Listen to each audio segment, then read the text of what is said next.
이 번제단과 물두멍을 이 놋으로 만들게 됩니다. 이 놋은 구리 또는 청동으로 볼 수 있는데 조각목, 이 나무로 만든 번제단을 놋으로 둘러싸서 만든 것입니다. 그래서 이 번제단은 불을 사용할 수 있도록 만든 성전의 기구인 것이죠. 놋으로 잘 둘러쌌기 때문에 불에 잘 견딜 수 있었고, 또 제물을 태우면서 나오는 그름이 생겨도 사실 괜찮았습니다. 이 놋제단은 또 놋단이라고 불리기도 했습니다. 또 번제단과 함께 사용할 도구들 역시 다 놋으로 만들게 됩니다. 통과 부삽과 대야, 고기 갈고리, 불 옮기는 그릇 등이 놋으로 제작되어 있습니다. 이 번제단을 체에 깨어 옮길 수 있도록 이 긴 막대와 이러한 모든 것들도 놋으로 다 제작을 하게 되었습니다. 그 다음으로 이 물두멍을 또한 만들었다고 하는데, 물두멍 역시도 이 놋으로 제작되게 됩니다. 그런데 여기 회막문에 수종들은 여인들이라는 설명이 또한 붙어서 나오고 있죠. 여인들 역시 성막에서 봉사했다는 점을 알 수가 있습니다.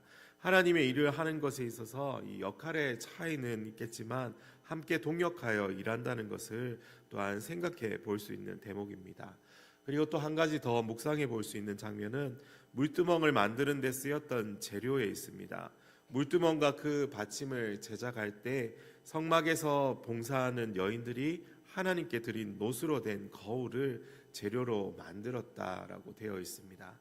이전에 살펴보았지만 이스라엘이 수없이 많은 헌물을 하나님께 가져왔습니다. 그만 가져오라고 할 정도였죠. 거기에는 놋으로 된 물건들도 참 많았을 것입니다. 그런데 하필이면 그 많은 것들을 쓰지 않고 물두멍과 받침을 만들 때에는 여인들이 자신들의 이 외모를 가꿀 때 쓰는 이 소중한 거울을 가져다가 재료로 사용했더라는 겁니다. 여기서 우리는 이 자발적인 마음을 그 행간에서 읽어볼 수가 있습니다. 성막문에서 수종드는 여인들이 자신들의 거울을 모아서 가져온 것입니다. 그리고 그걸로 하나님의 성막을 만드는 데 사용하게 해달라고 나와왔던 것입니다. 그들이 외모를 가꾸기 위해 가지고 있던 소중한 놋 거울을 드려도 아깝지 않을 정도로 그들의 마음이 하나님의 일과 하나님의 성막과 하나님의 임재를 사모하였던 것이죠. 이들의 헌신된 모습은 회막에서 봉사하는 것과 또한 자신들이 가진 물질로도 봉사했던 모습을 통해 온전한 헌신의 모습이 무엇인지 생각해 볼 수가 있습니다. 이들이 바친 놋 거울은 앞으로 이 제사장들이 하나님을 섬길 때 수족을 씻으며 그들의 마음을 비추어 보는 성결의 도구로 변화되게 될 것입니다. 그들이 함께 마음을 모아 드린 작은 것 하나가 모여서 하나님의 일에 사용되어서 이스라엘이 하나님께 예배할 수 있는 이 은혜의 도구로 변화되었던 것입니다. 우리 예수님 역시 우리를 위해 자신을 하나님께 드리셨고 우리가 나음을 얻게 하시려고 이 땅 위에 오셔서 하나님께 나아가는 그 십자가의 길을 열어주셨습니다.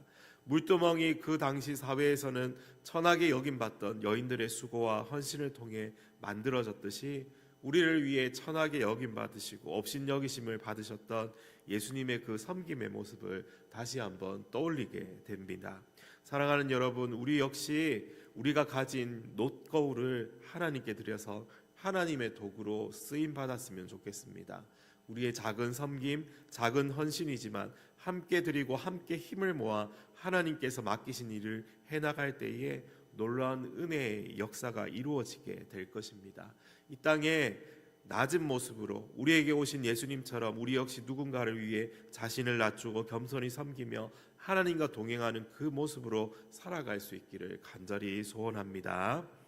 이 번제단과 물두멍을 만들고 여러 종류의 또 기구들을 만들게 되는데, 그 다음 세마포 포장과 기둥, 말뚝과 같이 이 나머지 필요한 부분들 역시 꼼꼼하게 제작되고 만들어지게 됩니다. 이러한 기둥과 기둥을 연결시키는 가름대와 포장과 말뚝이 있었기에 그 모진 광야 생활에서도 이 성막은 넘어지지 않고 든든하게 서 있을 수 있었던 것이죠. 하나님께서 이 모든 것들을 만들게 하시고 세우게 하신 것을 보면서 우리는 빈틈없이 치밀하고 섬세하신 그 하나님의 성품을 느낄 수 있게 됩니다. 작은 것 하나 의미 없이 만들어진 것이었고 그 모든 것을 통해 아름다운 성막을 건축하게 하신 하나님의 모습은 마치 건축자와 같습니다. 그 모든 규모와 재료와 너비를 정하시고 일꾼들을 불러일으키시고 또 헌신된 자들을 통하여 메마른 광야에서도 풍족하게 구비되고 채워지게 하시고 아름다운 성막으로 지어지게 하셨습니다. 마치 그 마에스트로 그 지휘자의 손짓을 따라 아름다운 하모리와 선율이 울려 나오듯이 하나님의 지혜와 지식의 손길을 따라 세상에는 없었던 놀라운 은혜의 건축물이 이 땅 가운데 세워지게 되었습니다. 사랑하는 성도 여러분, 이렇게 세밀하고 세심하신 하나님의 손길에 우리의 인생을 맡긴다는 것이 얼마나 복된 일인지 깨달으시기를 바랍니다. 그 지혜와 지식의 무궁함은 말로 다 할 수 없고 하나님의 아름다우심을 다 표현할 수 없습니다. 그토록 크고 놀라우신 우리 주님이 우리의 인생을 이끌고 가시고 우리 인생의 하나님의 아름다운 일들을 이 땅에서 펼쳐가기를 원하시는 것이죠. 저와 여러분이 매일마다 살아가면서 그 놀라운 건축자이신 주님을 따라 아름답게 지어져가는 그 성전이 되어서 하나님의 임재하심을 영원토록 누리며 살아가시기를 간절히 소원합니다. 함께 기도하겠습니다.